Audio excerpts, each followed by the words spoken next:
पहले क्या होता मालूम, कोई भी मुसलमान जब किसी दूसरे इलाके में जाता ना, पहला सवाल ये पूछता था, पहला सवाल क्या मस्जिद कहाँ है, और दूसरा सवाल उसका होता था मस्जिद में माशाल्लाह नमाजें होती है ना, अजान होती है ना, मस्जिद में काम होता है ना।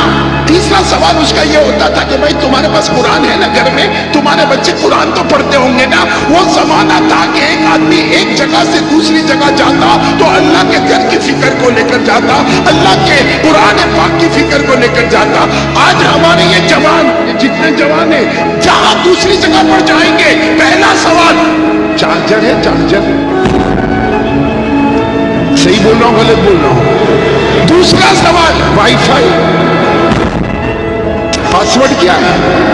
तीसरा सवाल यहां का नेटवर्क कैसा है।